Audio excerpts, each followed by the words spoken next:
Amazing grace, how sweet the sound that saved a wretch like me. I once was lost, but now I am found. Was blind, but now I see. Amazing grace is a testament to the power and the grace of God.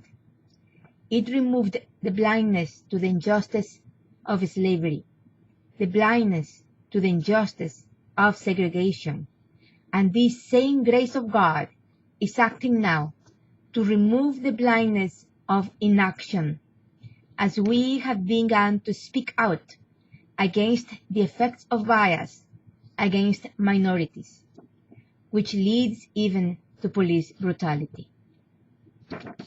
Do you know that John Newton, the author of Amazing Grace, had been the captain of a slave ship? After his conversion, he became a minister and was influential in the struggle to abolish the slave trade.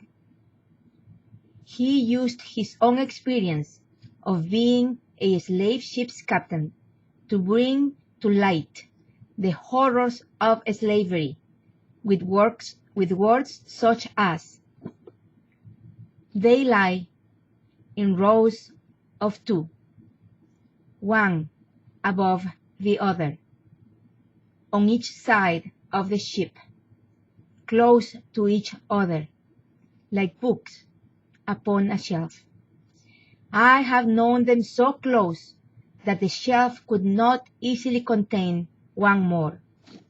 And I have known a white man sent down among the men to lay them in rows to the greatest advantage, so that as little space as possible be lost.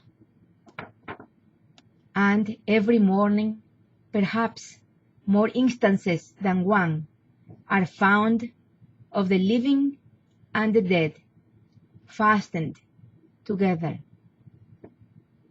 His words inspired many others, one amongst them William Wilberforce, a British politician who made it his life work to end slavery. In 1807, a bill passed to end the slave trade in the British West Indies. And in 1833, the Slavery Abolition Act became law 3 days before Wilberforce died. Slavery ended, but racial segregation and discrimination remained. Then we find Martin Luther King Jr., who successfully removed the blindness to the injustice of segregation. How did he do that? He reminded Americans that they were all equal, with words such as,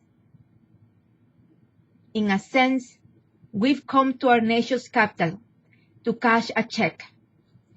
When the architects of our republic wrote the magnificent words of the Constitution and the Declaration of Independence, they were signing a promissory note to which every American was to fall heir.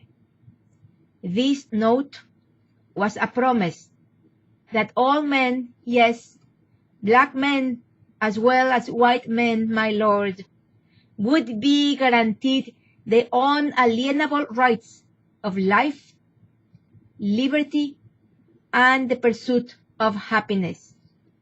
It is obvious today that America has defaulted on this promissory note insofar as her citizens of color are concerned.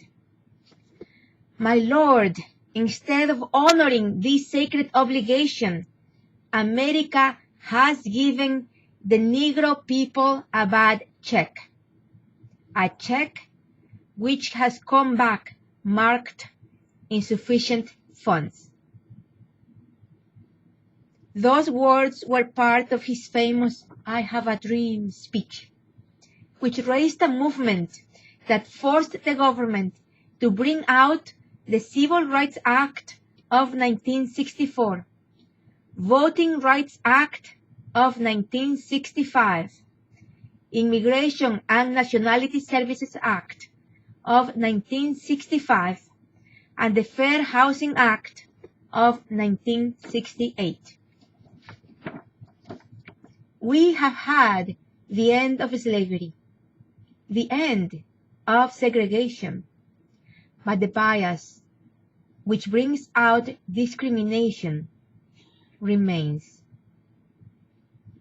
I have had to look into myself and ask to myself how I can sing Amazing Grace without removing the blindness to my own inaction.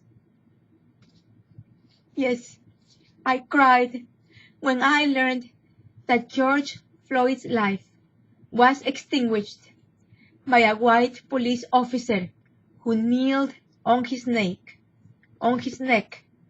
while Mr. Floyd gasped, "I can't breathe." I cried when I saw the video of a white policeman shooting once, twice, 3 times, 4, 5, 6, 7, 8 times, an unarmed Jacob Blake on the back as he tried to get back to his SUV, walking away from police. I cried, but I said nothing. I finally see. I have to speak out against bias. Martin Luther King's words ring in my ears. The marvelous new militancy which has engulfed the Negro community must not lead us to a distrust of all white people. For many of our white brothers, as evidenced by their presence here today, have come to realize that their destiny is tied up with our destiny, and they have come to realize that their freedom is inextricably bound to our freedom. We cannot walk alone. And as we walk, we must make the pledge that we shall always march ahead. We cannot turn back. There are those who are asking the devotees of civil rights, when will you be satisfied? Never. We can never be satisfied as long as the Negro is the victim of the unspeakable horrors of police brutality. Yes. Martin Luther King's dream must be realized. For that to happen, we all need to join those like Tony Evers, Governor of Wisconsin, USA, who are speaking out. To put it in his own words, we stand with all those who have and continue to demand justice, equality, and accountability for Black lives in our country. I would like to add, not just in the United States, all citizens of the world are entitled to human rights.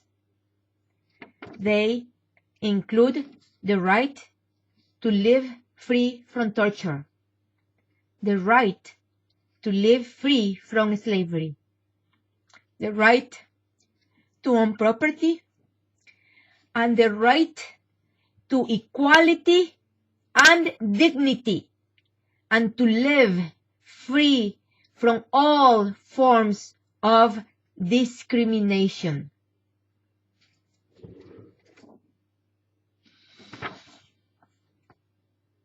The blindness towards the horrors of slavery and the blindness to the injustice of segregation were lifted. I call on all of you to speak out against racial bias, to spread the unchangeable truth that we all are equal.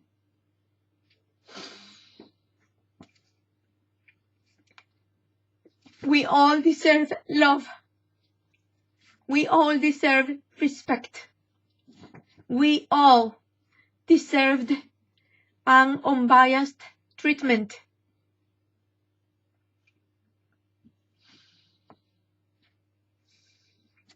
Please add your voice to the demands of justice for all. Only after all citizens of the world understand that we all deserve the same treatment from all levels of government, private industry, and citizens, we will be able to sing with John Newton. I was blind, but now I see. Thank you. Please share.